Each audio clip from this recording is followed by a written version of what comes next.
Quiero darle la bienvenida en los estudios en Quito al ministro de Defensa, Osvaldo Jarrín. Gracias por acompañarnos, general. Buenos días.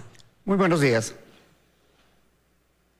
Bueno, algunos temas que tratar con usted y quiero empezar quizás por el más reciente, esta decisión de la Corte Constitucional de declarar inconstitucional la Ley Especial de Regímenes de la Seguridad Social de las Fuerzas Armadas y Policía después de 5 años de vigencia.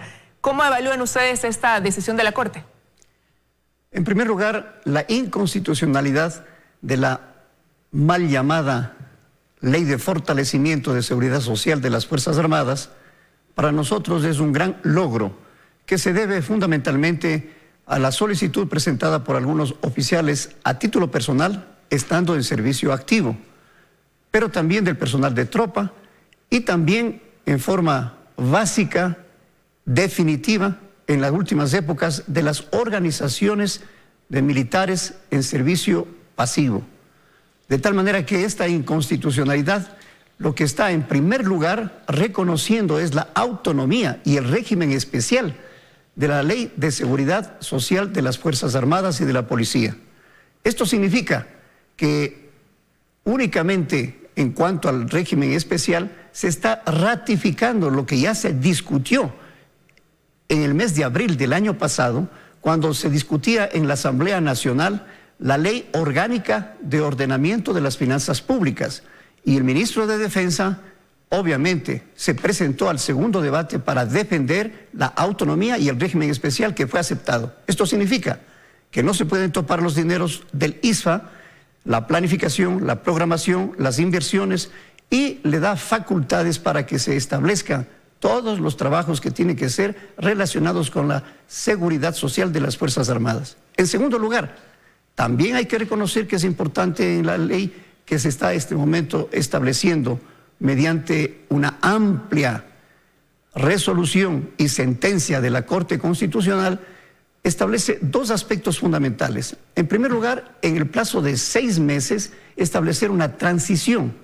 Y en segundo lugar, que en el plazo de 1 año se presente una nueva ley. Y también fue presentado por el Ministerio de Defensa y por el presidente, al mismo tiempo, del Consejo Directivo. Para lo cual, lo que se hizo es presentar una solicitud de reforma con los principales artículos que tratarían de solucionar el gravísimo problema de tener 2 sistemas de descuento dentro del sistema único que debería existir, tanto de personal de oficiales como de personal de tropa. Estos aspectos han sido Ahora, ministro, pero analicemos quizás en detalle. Esta ley buscaba equiparar más bien el régimen de la seguridad social de policías y militares con el régimen de la seguridad social del Instituto Ecuatoriano de Seguridad Social, del IES. ¿Por qué resultó tan malo hacerlo a tal punto que ahora la Corte considera que Fuerzas Armadas y Policías deben tener su propia seguridad con su propio financiamiento y con sus propias normas? Bueno, en primer lugar hablamos de lo que es la autonomía. En segundo lugar, porque dentro del sistema se encuentran 2 formas de descuento al personal en sus aportes, tanto al patrono como a los afiliados. Esto significa que se genera un déficit progresivo y que a mediano plazo desfinanciaría al ISFA, en idéntica forma que al ISPOL. Pero esto se ha logrado finalmente cuando establece que sea un único sistema, es decir, un solo sistema de descuentos, tanto al personal de oficiales como personal de tropa, que son las contribuciones que hace el patrono y el afiliado. Prácticamente supera el 60% de reducción. Esto es una progresiva desfinanciación que existiría en el ISFA. Esto con la nueva ley, con la resolución de la Corte Constitucional, se va a evitar. Volveríamos a un sistema unificado de contribuciones del patrono y de los afiliados. Para poner un ejemplo muy concreto, el 23% regularmente era la contribución del personal militar. Actualmente se encuentra con el 9.5%. Con el 11% no se puede suplir el 100% de facilidades, de servicios, de entrega de salud, de cesantías, de prestaciones que se realizan regularmente. No puede el 100% del personal, tanto de militares en servicio activo como pasivo, tener, si es que no hay un sistema unificado, como ahora con esta sentencia de la Corte Constitucional se ha logrado. Ahora, con esta resolución, pues la Asamblea tiene trabajo, como usted ya lo había mencionado, y qué espera por parte del Legislativo en cuanto a estas reformas, a esta nueva ley de seguridad social para policías y militares. Lo que esperamos es que en el Consejo Directivo del ISPA, como ya se estudió la reforma y de los artículos necesarios a ser cambiados para que se unifique en un solo sistema, se adelantó el trabajo. Y los 6 meses son más que suficiente y se va a adelantar el trabajo. Y hay otro aspecto fundamental. El ISPA tiene absolutamente ordenados todos sus descuentos, sus informes, tanto de resumen de resultados, informes económicos presentados a los organismos de control, como es la Superintendencia de Bancos.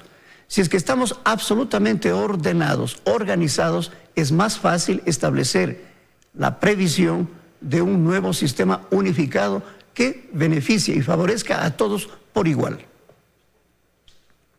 Eso de aquí entonces basado en informes técnicos, jurídicos, porque en algún momento se cuestionó que eso es lo que pasó 5 años atrás también, que no hubo un respaldo realmente técnico, un estudio real de lo que era el ISPA y el ISPOL para poder tomar ciertas decisiones en cuanto al manejo de la seguridad social de ambas instituciones. Exactamente, cuando estamos hablando del retiro, invalidez y muerte, se tiene presupuestos en base a las contribuciones que se realizan del personal de servicio activo, de tal manera que si es que no hay una unificación del sistema, se complica, porque no se puede aportar el 11% en el descuento para el seguro social militar y recibir el 100% de beneficios. Eso es injusto, eso se ha superado. No es discriminatorio, también se ha superado. Y ahora, para que sea igualitario, obviamente también tiene que haber descuentos igualitarios. Eso significa tener el ISPA en las mejores condiciones sin riesgo de un desfinanciamiento a mediano plazo como se preveía. Bueno, habrá que ver entonces qué pasa en estos 6 meses en que ya debería haber una resolución, como dice usted, por parte de la Asamblea. Quiero revisar otros temas, ministro. El ministro de Gobierno decía hace unos días que han aumentado la presencia de mafias en la frontera norte, que esto se evidencia pues a través de pistas clandestinas, de laboratorios que se han encontrado, de avionetas que han sido halladas también. Y ahí sí quisiera preguntarle quizás qué trabajo se está haciendo o cuál es la estrategia ahí ante esto que ha denunciado el ministro de Gobierno. Las Fuerzas Armadas con absoluta claridad han demostrado que en la frontera norte la destrucción de campamentos clandestinos, de laboratorios y de 2 plantaciones de hoja de coca realizada por escudriñamiento de las Fuerzas Armadas en frontera norte se complementa con una espectacular labor cumplida por Defensa Aérea al perseguir a avionetas no identificadas que estaban con narcotráfico en su interior.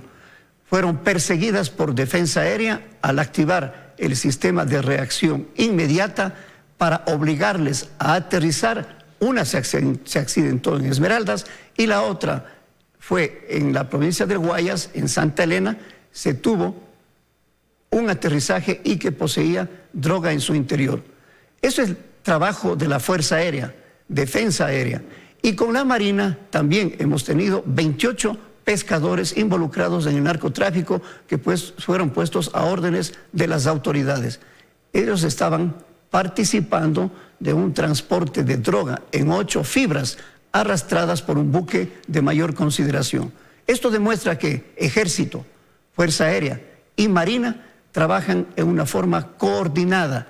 Son fuerzas conjuntas de las Fuerzas Armadas y están dentro de una estrategia conocida por el Triángulo de Seguridad y también en cooperación internacional con Colombia, con Perú y particularmente con el avión P-3, que ha sido ya reforzado. Vamos a tener 2 y 3 aviones P-3 para poder tener mayor capacidad de escudriñamiento, exploración aeromarítima para combatir el narcotráfico. Finalmente, en Galápagos, el día de mañana vamos a tener en la Asamblea Nacional la autorización, la aprobación del informe para readecuar la pista de San Cristóbal en las Islas Galápagos. Es decir, esta nocturnización permitirá que tengamos 24 horas operando el aeropuerto.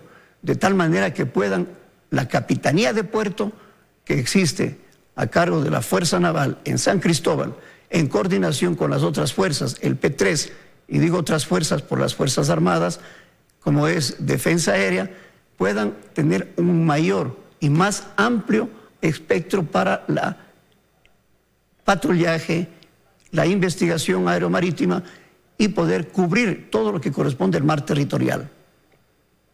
Ahora, ¿y estos hallazgos normalmente tienen alguna bandera, son bandera ecuatoriana o bandera internacional? ¿A qué país responden? Lo que se tuvo como identificación es que eran avionetas mexicanas que habían adulterado las siglas de identificación para confundir como si fueran avionetas ecuatorianas. Pero cuando no hay una identificación clara, actúa la Defensa Aérea, descubre, persigue y en este caso pone órdenes de las autoridades después de sus capturas. Ha habido una coordinación porque con mucha facilidad, habilidad, la Fuerza Aérea notificó a la policía para que el momento que vayan a buscar una pista o aprovechar un terreno para su aterrizaje, pueda actuar la policía como lo ha hecho, ejemplarmente, teniendo resultados muy positivos. Ahora, y a todo eso usted ya mencionaba Galápagos y decía los hallazgos también a través de parte de la Marina. ¿Y cuánto incide en esto la ley de navegación, ¿no? En el hecho de poder tener un marco frente a estas amenazas que se dan por parte del narcotráfico, la pesca ilegal y todo aquello que requiera la protección del mar territorial? Estamos muy satisfechos. El día de mañana, el Pleno de la Asamblea Nacional va a analizar y voy a presentarme. He pedido autorización al presidente de la Asamblea Nacional para presentarme al segundo debate, de tal manera de explicar más en profundidad los beneficios de la ley de navegación, que sin duda va a respaldar la acción, la autoridad marítima que tiene la Fuerza Naval, a garantizar que todos los aspectos relacionados con la industria de la pesca, con el tráfico marítimo, con toda la seguridad que se requiere en el mar, tenga un respaldo actualizado y esta es la mejor forma de cumplir la misión. Fuerzas Armadas siempre actúan, no solamente con su capacidad estratégica, con el empleo del poder naval, sino también con la ley que respalda a esa autoridad para que sus acciones se encuentren respaldadas. Y obviamente, cuando existe una ley debe tener una fundamentación moral. Y eso es lo que se aspira de la ciudadanía, la conciencia para la cooperación y que sea más fácil integrados con la Fuerza Naval el cumplimiento de sus misiones para que los puertos, las corrientes marítimas que están siendo vigiladas, protegidas, las especies marítimas, la zona económica exclusiva, todos estos aspectos estén integrados en una sola acción de las autoridades, de las organizaciones, de la ciudadanía y obviamente de las Fuerzas Armadas y particularmente de la Fuerza Naval. Ahora, ¿y qué pasa en la frontera sur, ministro, donde se habían ubicado más de 30 pasos ilegales? Entró en coordinación con el Ministerio de Defensa también del Perú para aplicar estrategias. ¿Qué resultados han arrojado considerando que en su momento se dijo que estos 30 pasos ilegales eran móviles? Hoy estaban en un sector, después se cambiaban a otro. ¿Cuál ha sido entonces el resultado de ese trabajo conjunto hasta el momento? Cuando realizamos una reunión, en primer lugar, entre los comandantes, jefes de comando conjunto de las Fuerzas Armadas, tanto del Perú como de Ecuador, se coordinó para estrechar y coordinar la acción en los respectivos países, respetando la soberanía de los países, pero estableciendo el control en la determinación de fronteras cerradas y únicamente reguladas en el CEBAP, en el Centro Binacional de Atención de Fronteras en Huaquillas. Y también se coordinó con las autoridades, con el alcalde de Huaquillas. Y luego pasó este tema al Gabinete de Sector Seguridad, en donde se consideró en forma especial la coordinación que debe existir entre los dos países para que pueda existir un corredor humanitario. En ese proceso nos encontramos, pero como es evidente, es bastante complicado, difícil cuando existen resoluciones de cierre de fronteras de los dos países. No obstante, con las organizaciones sociales e internacionales se está procurando una coordinación para que exista un corredor humanitario y que asista a la población que son de una preocupación evidentemente y que se encuentran en Huaquillas este momento prácticamente detenidas. Quiero agradecerle, ministro, que nos haya acompañado esta mañana en los desayunos de 24 horas abordando algunos temas de interés. Gracias por haber estado con nosotros. Muchas gracias, buenos días.